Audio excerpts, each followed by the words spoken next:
ചില സമയങ്ങളിൽ നമ്മുടെയൊക്കെ ജീവിതത്തിൽ ഒരു തീരുമാനം എടുക്കാൻ പറ്റാതെ നമ്മളങ്ങനെ സ്റ്റക്കായിട്ട് അങ്ങോട്ട് നിൽക്കും. എന്നാൽ ഏതെങ്കിലും ഒരു തീരുമാനം നമുക്ക് എടുത്തേ പറ്റൂ എന്നുള്ളൊരവസ്ഥ കൂടിയായിരിക്കും അത്. ഞാൻ എൻ്റെ ജീവിതത്തിൽ ഉണ്ടായിട്ടുള്ള ചെറിയൊരു അനുഭവം നിങ്ങളായിട്ടോട് പങ്കുവയ്ക്കാം. 2020-21 കാലഘട്ടത്തിൽ ഞാൻ എൻ്റെ ഇൻറ്റേൺഷിപ്പ് ചെയ്യുന്ന ഒരു സമയമായിരുന്നു. ഇൻറ്റേൺഷിപ്പ് എന്ന് വെച്ച് കഴിഞ്ഞാൽ ഞാൻ പഠിച്ചത് BSc ഒപ്റ്റോമെട്രി ആയിരുന്നു. 3 വർഷത്തെ ഒരു കോഴ്സ്, അത് കഴിഞ്ഞ് 1 ഇയർ ഇൻറ്റേൺഷിപ്പ്. ഈ ഇൻറ്റേൺഷിപ്പ് കാലഘട്ടം ഞങ്ങളെ സംബന്ധിച്ച് വളരെ സന്തോഷമുള്ളൊരു സമയമായിരുന്നു. കാരണം നമ്മൾ അത്രയും നാൾ പഠിച്ചിരുന്ന കാര്യങ്ങളൊക്കെ വീണ്ടും റിവൈൻഡ് ചെയ്യുന്നു. ഒരു വൈറ്റ് കോട്ടൊക്കെ ഇട്ടിട്ട് പേഷ്യൻസിൻ്റെ ഇടയിൽ ഇറങ്ങിച്ചെന്ന് അവർക്ക് വേണ്ടുന്ന കാര്യങ്ങളൊക്കെ നമ്മൾ ചെയ്ത് കൊടുക്കുന്നു. പ്രൈമറി ചെക്കപ്പുകളൊക്കെ നമ്മളൊക്കെ ചെയ്ത് കൊടുത്തു കഴിയുമ്പോൾ അവർ നമ്മളെ എന്താ പറയുക, ഒരു ഡോക്ടർ എന്നൊക്കെ പറഞ്ഞിട്ട് അഭിസംബോധന ചെയ്ത് നമുക്കത് വല്ലാത്തൊരു സന്തോഷമാണ്. അങ്ങനെ എൻ്റെ ആദ്യത്തെ പോസ്റ്റിംഗ് എനിക്ക് കിട്ടിയത് പീഡിയാട്രിക് ഡിപ്പാർട്ട്മെൻറ്റിലായിരുന്നു.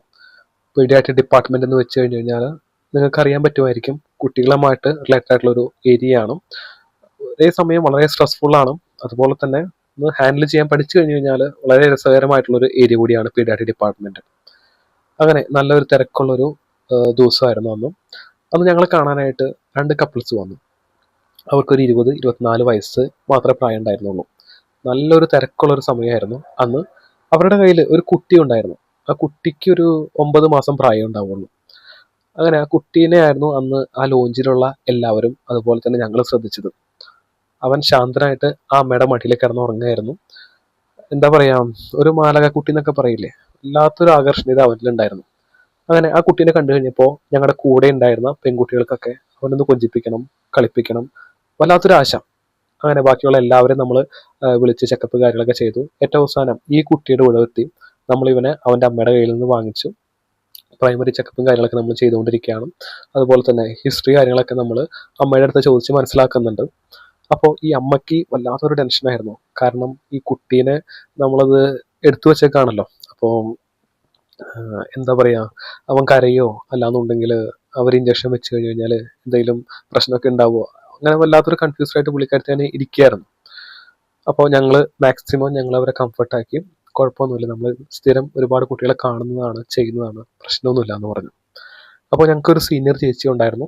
സീനിയർ ചേച്ചിയാണ് എങ്ങനെ വേണം നിങ്ങൾ കുട്ടികളെ ഹാൻഡിൽ ചെയ്യേണ്ടത്, അതുപോലെ തന്നെ കുട്ടികളുടെ ഹിസ്റ്ററി എങ്ങനെ എടുക്കണം. പിന്നെ നമ്മളൊരു ഉപകരണം ഉപയോഗിക്കും, റെറ്റിനോസ്കോപ്പ് എന്ന് പറഞ്ഞിട്ട്. കുട്ടിയുടെ കണ്ണിലേക്ക് ലൈറ്റ് അടിച്ചുകൊണ്ടാണ് നമ്മൾ കുട്ടിയുടെ പവർ കാര്യങ്ങളൊക്കെ എടുക്കാൻ വേണ്ടിയിട്ട് ചെയ്യുന്നൊരു ടെസ്റ്റാണ്. അപ്പോൾ ആ ഒരു ഉപകരണം കൂടാതെ നമുക്ക് ചെയ്യാൻ പറ്റില്ല. അപ്പോൾ ആ ഒരു ഉപകരണം വെച്ച് നമ്മൾ ലൈറ്റ് അടിക്കുമ്പോൾ പോലും ആ കുട്ടിയുടെ അമ്മ ഞങ്ങളോട് പറഞ്ഞിട്ടുണ്ടായിരുന്നു, കൺസേൺ പറഞ്ഞിട്ടുണ്ടായിരുന്നു, ഈ ലൈറ്റ് അടിച്ചു കഴിഞ്ഞാൽ കുട്ടിയുടെ കണ്ണിന് എന്തെങ്കിലും പ്രശ്നം ഉണ്ടാവുമോ എന്നൊക്കെ. അപ്പോൾ ഞങ്ങൾക്ക് മനസ്സിലായ ആ കുട്ടീനെ അവർ വല്ലാതെ അങ്ങോട്ട് കെയർ ചെയ്യുന്നുണ്ട്. അപ്പോൾ ഞങ്ങളെ ചേച്ചിയാണ് റെറ്റിനോസ്കോപ്പൊക്കെ വെച്ചിട്ട് കുട്ടിയുടെ കണ്ണിലേക്കൊക്കെ പവറും അടിച്ച് നോക്കി ചെയ്തുകൊണ്ടിരിക്കുന്നത്. അങ്ങനെ ചെയ്ത് കഴിഞ്ഞ് കഴിഞ്ഞപ്പോൾ ചേച്ചിക്ക് എന്തോ ഒരു ചെറിയൊരു മിസ്റ്റേക്ക് തോന്നി. എനിക്ക് മനസ്സിലാവണില്ല, എന്തോ ഒരു ചെറിയൊരു മിസ്റ്റേക്ക് ഞാൻ കാണുന്നുണ്ടെന്ന് പറഞ്ഞു. നമുക്ക് എന്തായാലും കുട്ടീനെ ഡോക്ടറെ അടുത്തേക്ക് ഹാൻഡ് ഓവർ ചെയ്യാമെന്ന് പറഞ്ഞു. അങ്ങനെ കുട്ടീനെ ഞങ്ങൾ ഡോക്ടറെ അടുത്തേക്ക് ഹാൻഡ് ഓവർ ചെയ്തു. ഹാൻഡ് ഓവർ ചെയ്ത് കഴിഞ്ഞപ്പോൾ ഡോക്ടറുടെ കയ്യിൽ കുറച്ചും കൂടി അഡ്വാൻസ്ഡ് ആയിട്ടുള്ള എക്യുപ്മെന്റ്സ് ഒക്കെ ഉണ്ട്. ഡോക്ടർ ഒന്ന് ചെക്ക് ചെയ്ത് കഴിഞ്ഞപ്പോൾ ഡോക്ടർക്കും എന്തോ ഒരു സംശയം ഡോക്ടർക്ക് ഏകദേശം ഉറപ്പായിരുന്നു.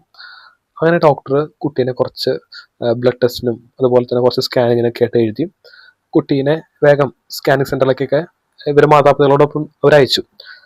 ഏകദേശം 1 മണിക്കൂറിനുള്ളിൽ അവർ തിരിച്ചു വന്നു. സ്കാനിങ്ങും മറ്റ് ബ്ലഡ് ടെസ്റ്റൊക്കെ കഴിഞ്ഞ് അപ്പോൾ ഡോക്ടർ ടെസ്റ്റും കാര്യങ്ങളൊക്കെ സ്കാനിങ് കാര്യങ്ങളൊക്കെ കണ്ടു കഴിഞ്ഞപ്പോൾ ഡോക്ടർക്ക് ഒരു കാര്യം മനസ്സിലായി, കുറച്ച് ക്രിട്ടിക്കലാണ് കുട്ടിയുടെ അവസ്ഥ. അവർ ഡോക്ടർ കുട്ടിയുടെ മാതാപിതാക്കളോട് പറഞ്ഞു, കുട്ടിക്ക് 2 കണ്ണിനും റെറ്റിനോബ്ലാസ്റ്റോമയാണ്. റെറ്റിനോബ്ലാസ്റ്റോമ എന്ന് വെച്ച് കഴിഞ്ഞാൽ കണ്ണിന് വരുന്നൊരു ക്യാൻസറാണ്. അപ്പോൾ നമ്മുടെ മുൻപിൽ കുട്ടീനെ രക്ഷിക്കാനായിട്ടുള്ള ആകെയുള്ളൊരു വഴി എന്ന് വെച്ച് കഴിഞ്ഞാലും കുട്ടിയുടെ 2 കണ്ണും തുറന്നെടുത്ത് കളയുക എന്നുള്ളതാണ്. ഇനൂക്ലേഷൻ എന്ന് പറയും. നമ്മൾ ഐബോൾ ഉൾപ്പെടെ അത് തുറന്നു കളയും. അങ്ങനെ ചെയ്യുകയാണെന്നുണ്ടെങ്കിൽ ഒരുപക്ഷെ കുട്ടി രക്ഷപ്പെടാൻ സാധ്യതയുണ്ട്. അല്ലാന്നുണ്ടെങ്കിൽ ഇത് വൈകിച്ചു കഴിഞ്ഞ് കഴിഞ്ഞാൽ മറ്റു ഭാഗങ്ങൾക്കൊക്കെ ബാധിക്കും, കുട്ടി മരിക്കും. അപ്പോൾ കുട്ടീനെ ആകെ രക്ഷിക്കാനുള്ള നമ്മുടെ മുൻപിലുള്ളൊരു വഴി എന്ന് വെച്ച് കഴിഞ്ഞാലും കുട്ടിയുടെ 2 കണ്ണും ഐബോൾ ഉൾപ്പെടെ തുറന്നു കളയണം. അങ്ങനെ കളഞ്ഞു കഴിഞ്ഞാൽ കുട്ടിക്ക് ജീവിതകാലം മുഴുവനും കാഴ്ച ഉണ്ടാവില്ല. അത് മാത്രമല്ല, കുട്ടിയുടെ കണ്ണിനുണ്ടാകുന്ന ആ വൈരൂപ്യം പേറിയിട്ട് അവൻ ജീവിതകാലം മുഴുവനും ഇനി അങ്ങോട്ട് ജീവിക്കണം. ഉടനെ തന്നെ നിങ്ങളൊരു തീരുമാനം പറയണം. ഇത് ചെയ്യുക എന്നല്ലാതെ നമ്മുടെ മുമ്പിൽ വേറെ ഒരു വഴിയില്ല എന്ന് പറഞ്ഞു.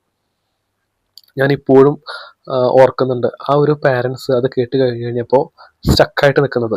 അവർ കരഞ്ഞില്ല, എന്താ പറയുക, വേറെ ഒരു കോലാഹലം ഒന്നും ഉണ്ടാക്കിയില്ല. രണ്ടുപേരും വല്ലാതെ അങ്ങോട്ട് സ്റ്റക്കായിട്ട് അങ്ങോട്ട് മരവിച്ച് അങ്ങോട്ട് നിന്നു. ഡോക്ടർ വീണ്ടും വീണ്ടും കമ്പൽ ചെയ്യുന്നുണ്ട് അവരെ, നിങ്ങൾ ഉടനെ തന്നെ ഒരു തീരുമാനം പറയണം, പറ്റുവാണെന്നുണ്ടെങ്കിൽ നമുക്ക് ഇന്ന് രാത്രി തന്നെ ചെയ്യുകയാണെന്നുണ്ടെങ്കിൽ അത്രയും നല്ലത്, അത്രയും റിസ്ക് ഒഴിവാക്കി കിട്ടും എന്നൊക്കെ ഡോക്ടർ ഇങ്ങനെ കമ്പൽ ചെയ്തുകൊണ്ടിരിക്കുക. അവർക്ക് ഒരു തീരുമാനം എടുക്കാൻ പറ്റുന്നില്ല. എന്ത് ചെയ്യണം എന്നറിയാതെ അവരിങ്ങനെ അല്ലാതെ അങ്ങോട്ട് സ്റ്റക്കായിട്ട് നിൽക്കുന്നു. ഞാൻ അധിക നേരം അവിടെ നിന്നില്ല, കാരണം 5:30 ആയിട്ടുണ്ടായിരുന്നു, എൻ്റെ ഒരു സമയം കഴിഞ്ഞിട്ടുണ്ടായിരുന്നു. ഞാൻ വേഗം വീട്ടിലേക്ക് പോയി. ഞാൻ പിന്നെ അന്വേഷിച്ചില്ല അവരെന്ത് തീരുമാനം എടുത്തു, ആ കുട്ടിക്ക് എന്ത് സംഭവിച്ചു ഒന്നും ഞാൻ അന്വേഷിച്ചില്ല, എനിക്കത് അറിയാൻ വേണ്ട.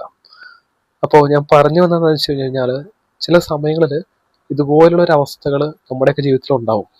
ഒരു തീരുമാനം എടുക്കാൻ പറ്റാതെ നമ്മളും അങ്ങനെ അങ്ങോട്ട് സ്റ്റക്കായിട്ട് അങ്ങോട്ട് നിൽക്കും. അപ്പോൾ ആകെ ചെയ്യാനുള്ളൊരു കാര്യം എന്ന് വെച്ച് കഴിഞ്ഞ് കഴിഞ്ഞാൽ എല്ലാം വിധിക്ക് വിട്ടുകൊടുക്കുക എന്നുള്ളത് മാത്രമാണ്. പറയാൻ എളുപ്പമാണ്, പക്ഷെ അവനവൻ്റെ ജീവിതത്തിൽ വരുമ്പോഴാണ് ബുദ്ധിമുട്ട് മനസ്സിലാവുകയുള്ളൂ.